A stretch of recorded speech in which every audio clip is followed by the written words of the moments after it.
Hello everyone, welcome back to my channel. आज की class में हम करेंगे डिटर्मिनर्स का आगे का पार्ट, जिसमें हम डिस्कस करेंगे articles, which is a very important topic. बच्चों को अक्सर कंफ्यूजन रहती है कि कहाँ ए लगाएं, कहाँ एन का यूज करें, कहाँ दा का यूज करें। तो आपको अपनी सभी प्रॉब्लम्स का सोल्यूशन मिलने वाला है इस एक वीडियो में, तो इस वीडियो को एंड तक जरूर देखिएगा। तो चलिए स्टार्ट करते हैं। देखिए, आर्टिकल्स में ए और एन आपको पता है, ये आपके इनडेफिनेट आर्टिकल्स हैं। ठीक है, इनडेफिनेट आर्टिकल्स जो किसके साथ यूज किए जाते हैं, with singular countable noun. Okay, ये आपने सबसे पहले इंपॉर्टेंट पार्ट याद रखना है कि इसको सिर्फ काउंटेबल नाउन के साथ ही यूज किया जा सकता है, एंड वो भी सिंगुलर। ओके, जैसे मैंने आपके समझने के लिए कुछ यहाँ सेंटेंसेस लिखे हैं। I met a man. ठीक है, तो यहाँ पर आ लगा हुआ है पहले से, and man is countable. Man को आप काउंट कर सकते हो। तो यहाँ पर आ लग गया, लेकिन एनी मैन या किसी भी मैन की बात हो रही है, कोई एक डेफिनेट फिक्स पर्सन की यहाँ पर बात नहीं हो रही है, इसीलिए इनको बोला जाता है indefinite article. Okay, next, I bought an ink pot. ठीक है, मैंने एक इंक पॉट खरीदा। इंक पॉट को काउंट किया जा सकता है, काउंटेबल नाउन है, सिंगुलर है। एंड एनी इंक पॉट, किसी भी एक पर्टिकुलर इंक पॉट की यहाँ पर बात नहीं हो रही है, स्पेसिफिक इंक पॉट की बात नहीं हो रही है, कोई भी इंक पॉट। ओके, तो इसलिए इसको बोला गया है इनडेफिनेट आर्टिकल। ओके, तो सबसे पहले हम रूल समझेंगे कि कहाँ हमने ए लगाना है और कहाँ हमने एन लगाना है। उसके लिए आपको साउंड की क्लैरिटी होनी बहुत ज्यादा जरूरी है। आपने बचपन में पढ़ा होगा कि हाँ, हमारे पास कितने वॉवल्स हैं, ए, ई, आई, ओ, यू। ये 5 वॉवल्स हैं हमारे पास इंग्लिश में, राइट। इनके अलावा जितने भी हमारे अल्फाबेट्स हैं वो हमारे कॉन्सोनेंट में आ जाते हैं। तो आपने ये सुना है कि जो आपका वर्ड वॉवल से स्टार्ट हो रहा है उसके पहले एन लगा दो। ठीक है, जो कॉन्सोनेंट से स्टार्ट हो रहा है उसके आगे आ लगा दो। लेकिन ऐसा नहीं होता, आपने साउंड को जज करना है, तो ये आपकी कंफ्यूजन दूर हो जाएगी। देखिए, एन जो है वो वॉवल साउंड के साथ लगता है, वेयर एज जो ए है वो कॉन्सोनेंट साउंड के साथ लगता है। अब वॉवल साउंड इंग्लिश में बोले तो ए, ई, आई, ओ, यू। लेकिन अगर आपको इसको समझना है तो आपने हिंदी में स्वर और व्यंजन पढ़े हैं। ठीक है, स्वर आपके 11 होते हैं ना, आ ई उ ए ओ। तो ये आपके स्वर हैं, जहां आपने वर्ड बोल के देखना है। अगर आपको स्वर की साउंड आए तो आपने एन लगाना है। ओके, अगर आपको व्यंजन की साउंड आए, व्यंजन मतलब कॉन्सोनेंट, क, ख, ग, घ, ठीक है, जो आपने बचपन में पढ़े हैं, अगर उसकी साउंड आए तो आपने ए लगाना है। ओके, तो चलिए प्रैक्टिस करते हैं, आप मेरे साथ समझिए और अपने आप भी करके देखिए। जैसे, हिज ब्रदर इज एमपी। अब बच्चे क्या करेंगे, यहाँ पर एम देखेंगे ए, ई, आई, ओ, यू से तो ये स्टार्ट हो नहीं रहा, और यहाँ पर अ लगा देंगे, तो उनका आंसर हो जाएगा गलत। क्यों? क्योंकि अगर मैं इसको इसकी साउंड के हिसाब से इसको जज करूं, तो एम पी, एम, एम मैं ऐसे लिखूंगी। ठीक है, तो ए की साउंड आ रही है, और ए हमारा किसमें आता है, स्वर में, तो यहाँ पर क्या आना चाहिए, N M P.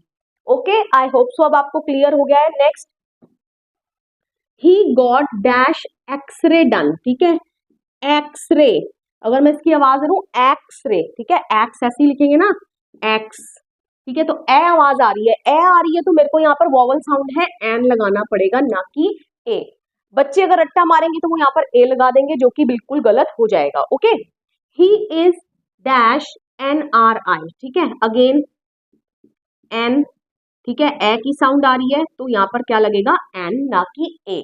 Okay, take dash umbrella with you. ठीक है, अम्ब्रेला, अ साउंड आ रही है। ठीक है, तो अ साउंड आ रही है, तो यहाँ पर क्या आएगा, एन।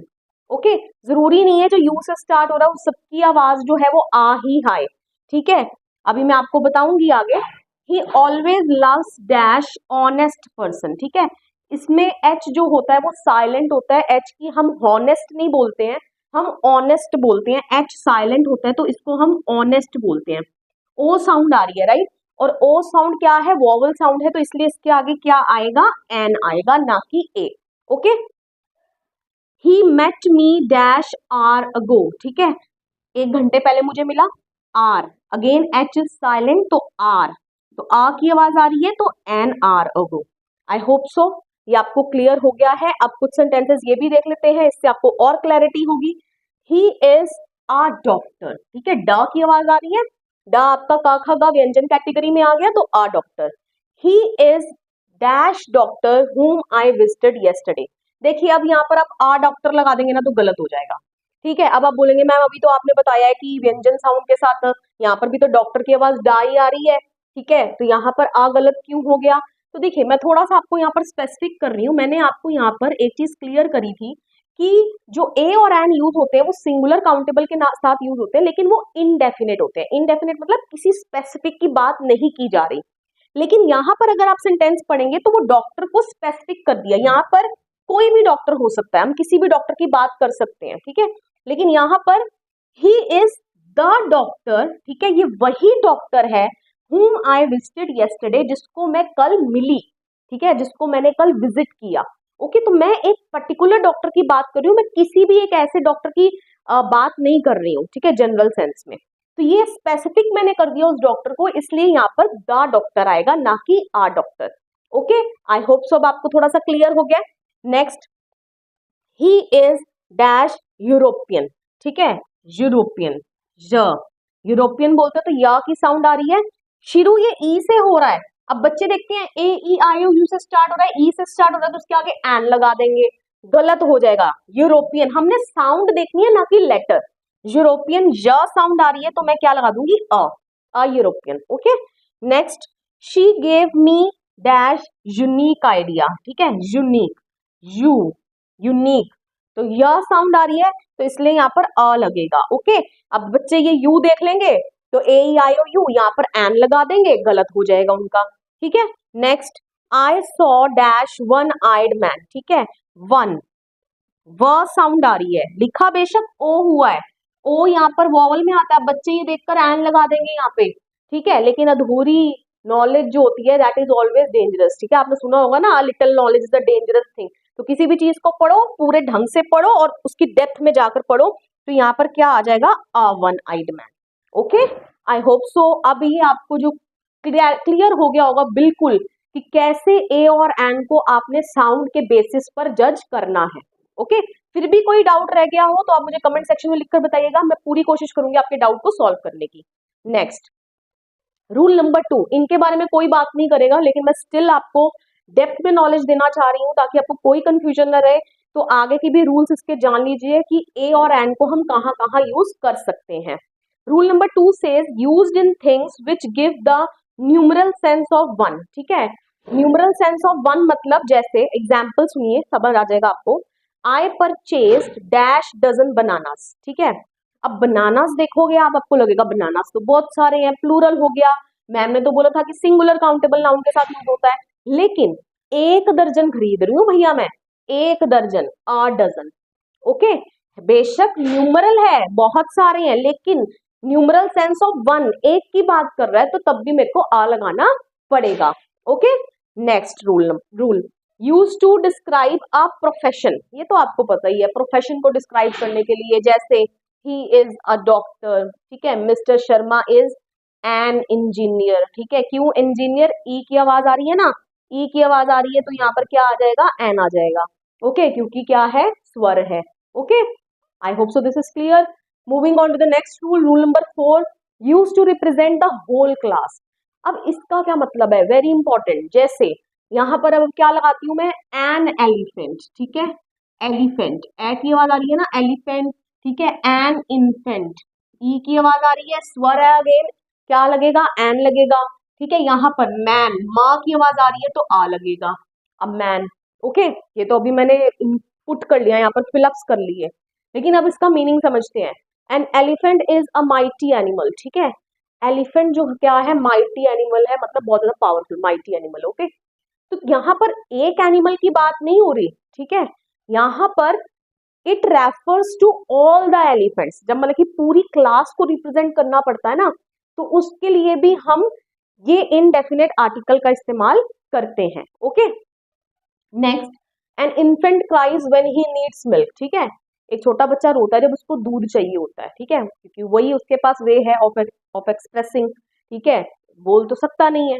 तो यहाँ पर एक इन्फेंट की बात नहीं हो रही है, यहाँ पर it refers to all the infants, ठीक है, सभी इन्फेंट्स की बात हो रही है। Okay, a man cries when he is injured, ठीक है, एक इंसान मैन रोता है जब वो इंजर्ड होता है। तो यहाँ पर एक पर्टिकुलर मैन की बात नहीं हो रही है, it refers to all man, ठीक है, सबकी, सभी आदमियों की बात हो रही है, तो पूरी क्लास को रेफर कर रहा है। तो जब हम पूरी क्लास को रेफर करते हैं तब भी हम इनडेफिनेट आर्टिकल का इस्तेमाल करते हैं, क्योंकि हम इसको as a single unit treat कर रहे हैं। ओके, और जब सिंगल यूनिट ट्रीट करेंगे तो क्या हो जाएगा, हमारा ए और एन इनडेफिनेट आर्टिकल्स इस्तेमाल होंगे। Okay, next rule number 5, if the verb in a sentence is used as a noun, ठीक है, वेरी इंपॉर्टेंट। इसमें बच्चे बहुत गड़बड़ी करते हैं। जैसे सुनने में तो बड़ा मुश्किल लग रहा होगा लेकिन बहुत इजी है। I want to go for dash bath. Okay, देखिए अब यहाँ पर वॉन्ट क्या है, वर्ब है, ठीक है, मैं करना चाहती हूँ का क्या, टू गो अगर ज्यादा डेप्थ में जाए तो ये इन्फिनेटिव है। ओके, इसको हम इन्फिनेटिव बोलते हैं, इसका मैं आगे की वीडियोस में आपको एक्सप्लेन कर दूंगी।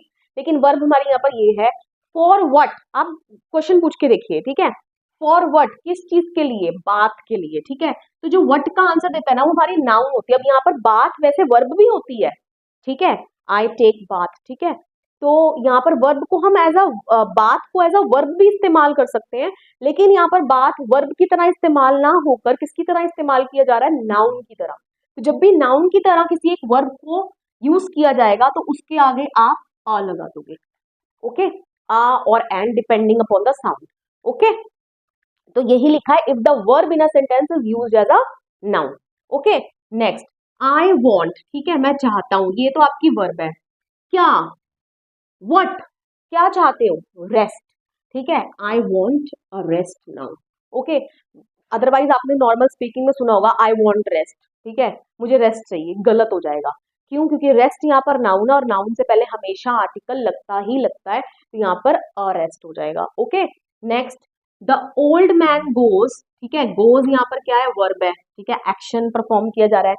फॉर किसके लिए, फॉर व्हाट, वॉक, ठीक है, जबकि वॉकिंग वर्ब भी है, वॉक, वॉक को हम वर्ब की तरह भी इस्तेमाल कर सकते हैं, लेकिन यहाँ पर ये नाउन की तरह इस्तेमाल हो रहा है, तो इसलिए यहाँ पर क्या लग जाएगा, for a walk every day. जब भी किसी वर्ब को आप नाउन की तरह इस्तेमाल करोगे तो वहां पर इनडेफिनेट आर्टिकल लगेगा ही लगेगा। और आपको पता कैसे चलेगा, आप व्हाट क्वेश्चन पूछ के देख लेना वर्ब से, ठीक है, जो व्हाट का आंसर देता है ना वो आपका नाउन ही होता है। वी हैड व्हाट, ठीक है, हैड यहाँ पर वर्ब है, ठीक है, वी हैड व्हाट, आप बोलोगे मैम लॉन्ग टॉक, ठीक है, लंबी बातचीत की हमने, ठीक है, तो we had a long talk. Okay, I hope so this is clear to you. Next rule is indefinite article is used when many, rather, quite, such are followed by a singular noun, ठीक है, ये words आपने ये ध्यान रख लेने। इनके बाद अगर सिंगुलर नाउन आएगी तो आपने यहाँ पर इनडेफिनेट आर्टिकल मतलब ए या एन में से किसी का इस्तेमाल करना, ठीक है, जैसे मैनी अ मैन, ठीक है, मैन सिंगुलर है, मैनी के बाद आ गया, फॉलो कर रहा है उसको, तो मैनी अ मैन, ठीक है, would like this change, it was quite a difficult task, ठीक है, डिफिकल्ट टास्क क्या है सिंगुलर नाउन। ओके, तो it was quite a difficult task. Such a foolish idea, ठीक है, सच अ फुलिश आइडिया, सच के बाद भी क्या आ रहा है, सिंगुलर नाउन आ रही है, तो यहाँ पर मैंने आ लगा दिया। तो ये वर्ड्स ध्यान रख लीजिएगा, many, quite, such, rather. Okay, next, in certain phrases, कुछ फ्रेजेस में इस्तेमाल होता है, ये आपको याद रखना है, ठीक है, इन अ फिक्स, ठीक है, जैसे मैं बोलूँ ना ही वॉज इन अ फिक्स, ठीक है, he was in a hurry. Okay, he tells a lie, okay, तो tells a lie, a matter of chance, okay, make a noise, ये आपने सुना भी होगा, क्लास में टीचर भी इस्तेमाल करती है ना, don't make a noise. Okay, तो ये सब के साथ आपको हाफ अ किलो, ओके, तो इनमें फ्रेजेस में ये आ इस्तेमाल होता है, आपने याद रखना है।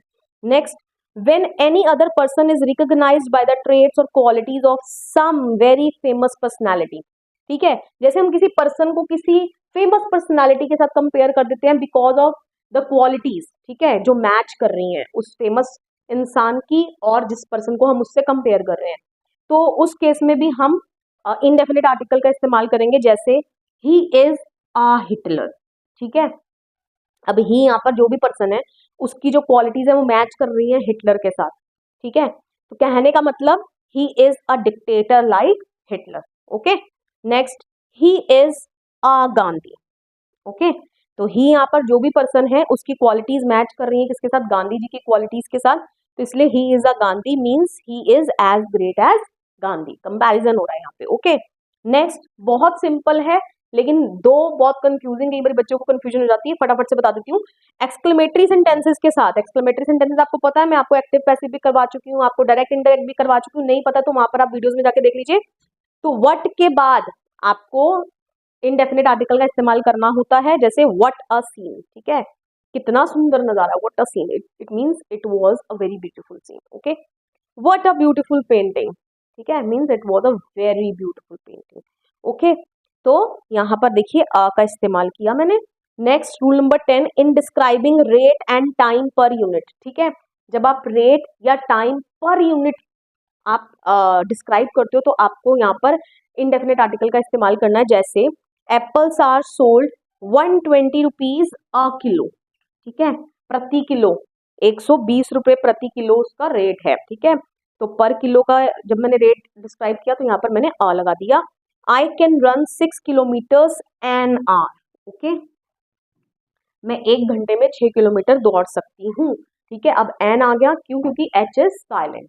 ओके, आई होप सो आपको ए और एन का जो डिफरेंस है वो क्लियर हो गया है। तो चलिए अब हम देखेंगे कि हम दा को कहाँ का यूज कर सकते हैं। दा जैसा कि आपको पता है एक डेफिनेट आर्टिकल है, किसी स्पेसिफिक चीज के लिए ही लगता है, खास चीजों के लिए, स्पेसिफिक मतलब खास, ठीक है, तो सबसे फर्स्ट पॉइंट है to refer the specific person. Okay, किसी स्पेसिफिक वही खास इंसान की आप बात कर रहे हैं तो उसके लिए, या जिसके बारे में स्पीकर जो है, लिसनर जो है, जो आपकी बात सुन रहा है वो उसके बारे में ऑलरेडी जानता हो, तब भी हम दा का इस्तेमाल करते हैं। जैसे आई मेट अ मैन, यहाँ पर अ मैन आएगा क्योंकि पहली बार जब भी किसी चीज की बात की जाती है तो उसके साथ आ लगता है, आ और an depending upon the sound. Okay, the man was my father's childhood friend, ठीक है, वो जो मैन था वो मेरे फादर का क्या था, चाइल्डहुड फ्रेंड था। अब वो मैन जो है वो खास हो गया जिस मैन की बात की जा रही है। ओके, तो अब यहाँ पर द मैन आएगा। अब हम सेकंड टाइम जब इसके बारे में बात कर रहे हैं तो हम यहाँ पर अ मैन नहीं लगा सकते हैं। फर्स्ट टाइम बात करोगे तो आ लगाओगे, सेकंड टाइम बात करोगे तो द लगाओगे, ये चीज आपने ध्यान रखनी है क्योंकि अब वो चीज खास बन चुकी है। Okay, next is things that are only one in the world, ठीक है, ऐसी चीजें जो पूरे वर्ल्ड में सिर्फ एक ही हैं, जैसे the moon, the earth, the sun, the sky. Okay, next musical instruments के साथ, जैसे the violin, the sitar, the guitar. Okay, जितने म्यूजिकल इंस्ट्रूमेंट्स है आप उनके साथ दा लगाएंगे। With the parts of the body, body के पार्ट्स के साथ, जैसे clean water is necessary for the liver. Okay, there was some injury in the, sorry यहाँ मैंने गलत लिख दिया है, in the left I. Okay, तो लेफ्ट आई जो है, आपकी आई जो है वो आपका पार्ट है बॉडी का, तो उसमें द लगेगा उसके आगे। बिफोर द नेम्स ऑफ, किन किन के नाम के आगे, तो मैंने यहाँ लिस्ट बना दी है पूरी, सीज के नाम के आगे, जैसे the Arabian sea, the bay of Bengal. Okay, oceans के नाम के आगे the Indian ocean, the Arctic ocean. Rivers के नाम के आगे the Ganga, the Nile, the Yamuna. Deserts के नाम के आगे the Sahara desert. Okay, mountain ranges के नाम के आगे जैसे the Himalayas, the Aravalli. Okay, अब आपको पता है लेकिन माउंट एवरेस्ट जब आप लिखोगे तब आप इसके आगे द नहीं लगाओगे। माउंट एवरेस्ट जो है वो एक हाईएस्ट पीक है ना, हाईएस्ट चोटी है, लेकिन माउंटेन रेंजेस जब बहुत सारे पर्वत श्रृंखला जब एक के साथ एक अटैच होते हैं माउंटेन, तो वो पूरी एक रेंज बना देते हैं, तो उन रेंज के आगे आप द लगाओगे। जबकि आप किसी एक पर्टिकुलर माउंटेन की हाईएस्ट पीक की बात कर रहे हो तो तब आप द नहीं लगाओगे। ओके, ऐसे हिस्टोरिकल मोन्यूमेंट्स जितने भी आपके हैं, the Taj Mahal, the red fort, large public buildings, ठीक है, जिनके बारे में सब लोग जानते हैं, द टाउन हॉल, उसके आगे भी द लगता है। सुपरलेटिव एडजेक्टिव्स के आगे द लगाओगे। सुपरलेटिव एडजेक्टिव आपको पता ही है, जैसे टॉल, टॉलर, टॉलेस्ट, ठीक है, टॉलेस्ट के आगे द लगेगा, ठीक है, गुड, बेटर, बेस्ट, बेस्ट के आगे द लगेगा, the best boy, the most beautiful girl. Okay, political parties के नाम के आगे the BJP, the Congress, the AAP party. Okay, nationality in plural, ठीक है, जब आप नेशनैलिटी की बात कर रहे हो प्लूरल में, जैसे द इंडियंस, ठीक है, the Chinese, okay, the Russians, ठीक है, तो द अमेरिकन, तो इनके साथ आपको द लगाना पड़ेगा।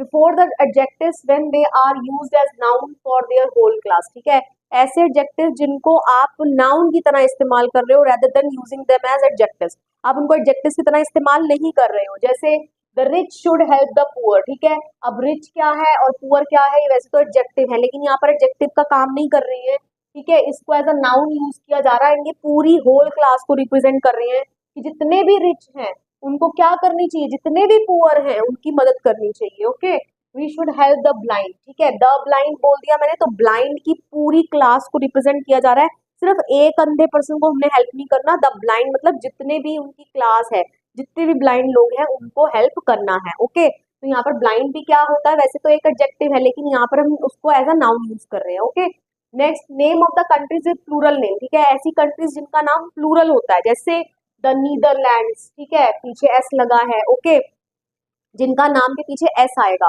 तो वहां पर आपने द लगाना है। ओके, या group of countries. Group of countries मतलब जैसे the United states of America. ठीक है, बहुत सारी ग्रुप ऑफ स्टेट से बना ना। The United Arab Emirates. ठीक है, द यूएई। ओके, तो इनके साथ कंटिनेंट्स के नाम के साथ, कंटिनेंट्स आपको पता है 7 कंटिनेंट्स है हमारे, कंटिनेंट्स के नाम के साथ, ठीक है, the Asia, the north America, the south America. Okay, तो इनके साथ आपने क्या लगाना है, दा लगाना है। Names of the trains. ठीक है, ट्रेन के नाम के साथ, द शताब्दी एक्सप्रेस। फेमस बिल्डिंग के नाम के साथ, ठीक है, फेमस स्ट्रीट के नाम के साथ, the mall road is the cleanest road in Shimla. ठीक है, देखिए यहाँ पर दो दो हो गया, क्लीनेस्ट आपका क्या हो गया, सुपरलेटिव हो गया, एंड मॉल रोड जो हो गई आपकी फेमस स्ट्रीट हो गई। ओके, तो दोनों के आगे द आ गया। रिलीजियस बुक्स के नाम के साथ जैसे द कुरान, द बाइबल। ठीक है, कुछ भी लिख सकते हैं हम। उसके बाद न्यूज़पेपर के नेम के साथ the times of India, magazine के नाम के साथ द ब्रंच। ठीक है, और क्लास ऑफ समथिंग, किसी भी चीज की अगर पूरी क्लास को रेफर कर रहे हैं तब भी दा लग सकता है, जैसे the cow is a useful animal. Okay, the cow यहाँ पर लिखा है तो इसका मतलब सिर्फ एक काउ की बात नहीं हो रही, पूरी काउ की बरादरी की बात हो रही है। ठीक है, उसको यूजफुल एनिमल कंसीडर किया गया है यहाँ पे। ऑर्गेनाइजेशन के नाम के साथ जैसे द WHO। ठीक है, द यूनाइटेड नेशंस। ओके, जितनी भी ऑर्गेनाइजेशन होती हैं। रेस्टोरेंट और होटल्स के नाम के साथ जैसे द शंग्रीलाज। ओके, जितनी भी आपकी कम्युनिटीज हो गई, जैसे जितने भी रिलीजियस ग्रुप्स होते हैं ना, रिलीजन का अगर आप नाम लोगे उसके साथ एस लगेगा। ठीक है, जैसे the Hindus, the Muslims, the Rajputs. Okay, तो उनके साथ आपको द लगाना है। Before the names of directions. ठीक है, डायरेक्शन के नाम के आगे जैसे the north, the south, the east. Okay, तो ये सभी यूजेस हैं कहाँ कहाँ पर आपने द को लगाना है, लेकिन इससे ज्यादा इंपॉर्टेंट है कि कहाँ कहाँ पर आपको आर्टिकल्स का इस्तेमाल नहीं करना है, तो वो मैं आपको कवर कराऊंगी आगे की वीडियो में। एंड आप उस वीडियो को जरूर वॉच कर लीजिएगा, उसके बाद आपका होगा एक प्रैक्टिस सेशन। वीडियो पसंद आया हो, वीडियो को लाइक करिए, शेयर करिए, कमेंट करके बताइए वीडियो आपको कैसा लगा, and please don't forget to subscribe my channel. मिलेंगे नेक्स्ट वीडियो में, टिल देन बाय बाय।